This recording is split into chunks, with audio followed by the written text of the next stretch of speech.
Hey everyone, it's October 25th, 2024. It's Geo-Rant time. I forget the number. Today I'm going to talk a little bit about boring stuff. I'm going to talk a little bit about mineral assemblages in igneous rocks for identification purposes. Now, I know a lot of people who are rock hounds. This is going to be above their heads if they see this. So if you're a rock hound who stumbled upon this, just let it be known that we're going to have some technical terms here.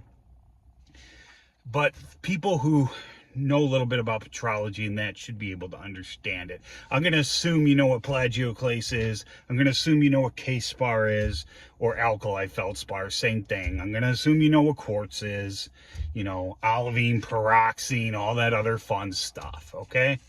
So somebody asked me a while ago, and I just got around to it today. It's a little bit of a slow day, and I thought of it. How do you...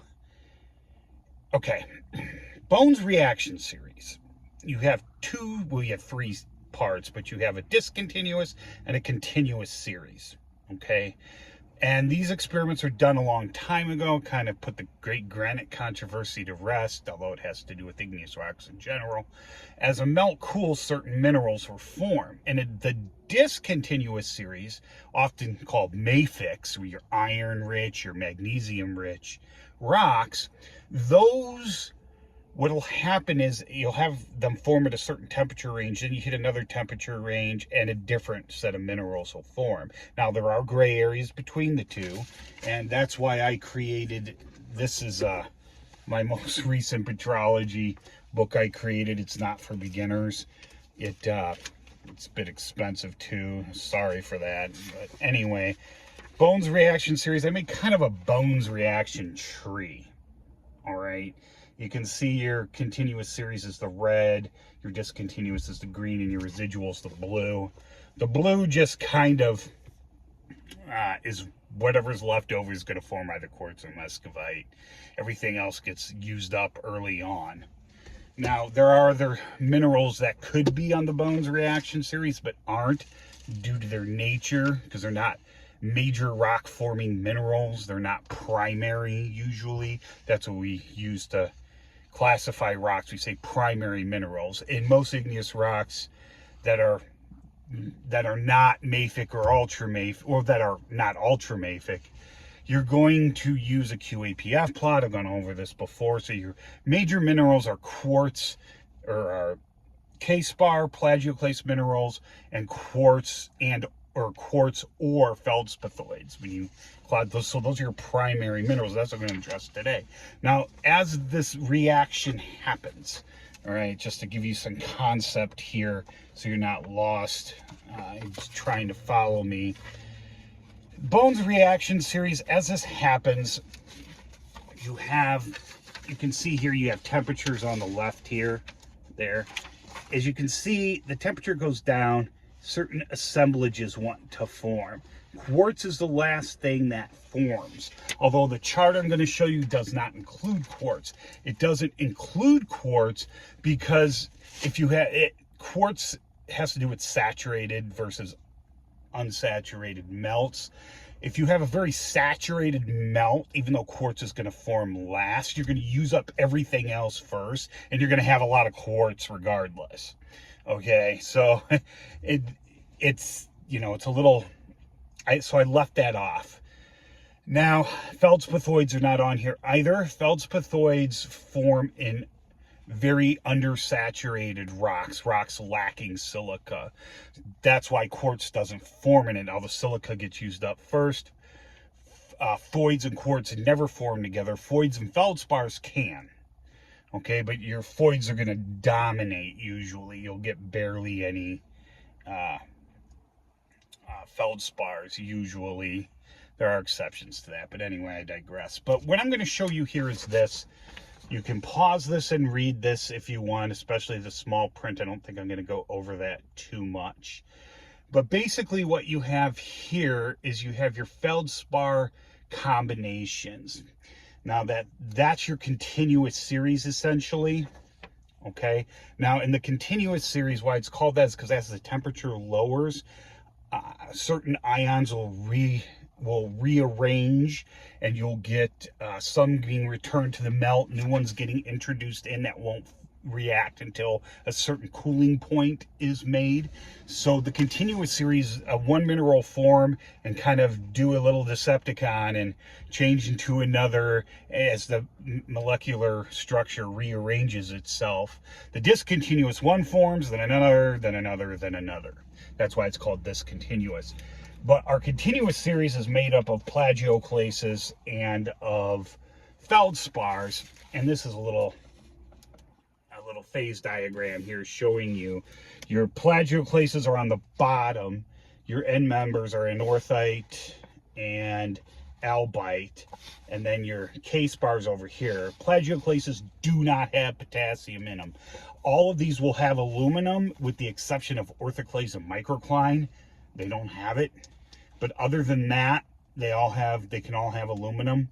And you can see the ratio is what really defines these minerals. On the bottom, plagioclase, calcium, sodium ratios. Now, you can't tell that by looking at a rock in a box or using basic tests, but fortunately, there's other properties you can gauge, but we're not going to talk about those today. I just want to go over this with you, this general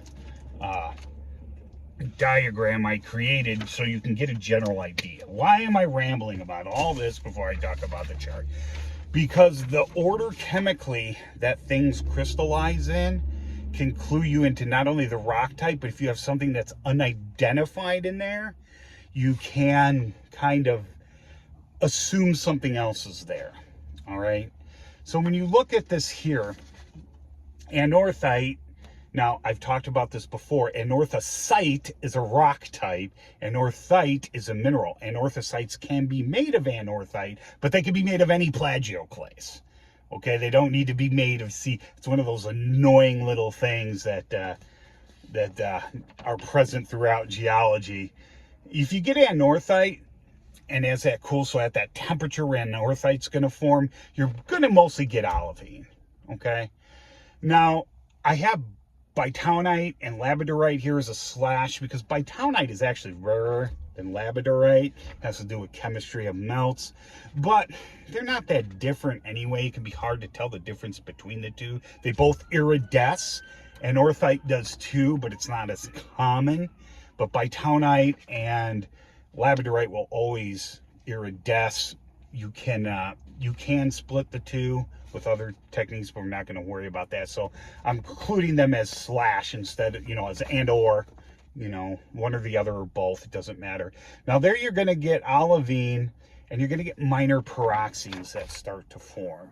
Okay, your olivine is going to now kind of just stop forming at this point, but it's still going to be there.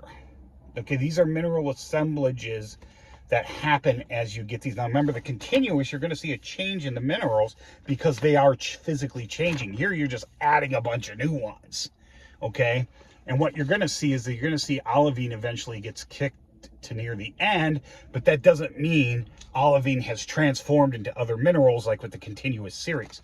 All that means is now olivine is no longer the dominant mafic mineral, okay? So this is in the order, and it says it right there. The above chart has lists from most to least abundant as reading from left to right. Sorry, I was reading that backwards through the paper. And your blue are your plagioclase, your red are your K-spar, and your green are your residual. Technically, orthoclase is a residual, but it's also a K-spar. It is a K-spar, so I'm treating it as a K-spar, okay? Same thing with microcline. Microcline is the only K-spar that twins, so you'll get striations on it, but they're 90 degrees parallel. Anyway, talk for another time. Plagioclases always have parallel striations. Other than orthoclase or other than microcline, K-spars essentially never do because they don't twin that way. All right, so you can look at this here and you can just go through it. Now, when you have bitaunite and labradorite, mostly, you're going to get olivine, pyroxene, minor hornblende. Hornblende is going to start to form. Hornblende is not a single mineral, but unless you have specific, like, thin sections and polarized, polarized, non-polarized light sources or cross sources, you're not going to be able to pick them out. So it just says hornblende, which is an amphibole, by the way. Amphiboles and serpentines are not amphiboles, are asbestos. Oh my God, run away, run away. And amphiboles are major rock forming minerals. It's fine, you're not gonna die, okay? Amphiboles, but asbestos, due to contrary belief, is not a geologic term. It's a general term used more in environmental science. There is no such thing as a group of minerals that are asbestos. There's no asbestos group. There's no asbestos series.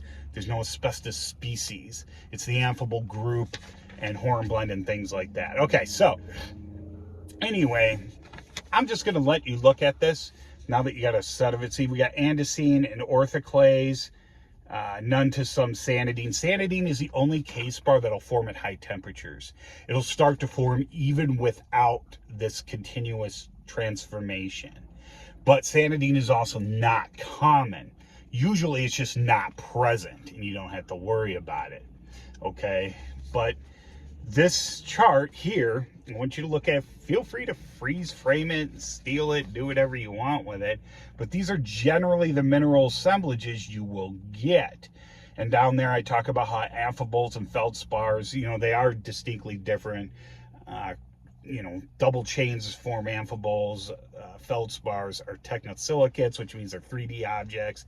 Well, so are chains, but we talk about them as if they're 2D. So, you know, that's why feldspars are not fibrous, but, you know, amphiboles are. But they have a lot of similarities as well. You can read about that if you would like. There, I'm just going to do that for you. Take screenshots. I think that's all I want to talk about this, since we're going on past 12 minutes anyway. That's it. If you have any questions or comments, please leave them below, and I hope you learned something.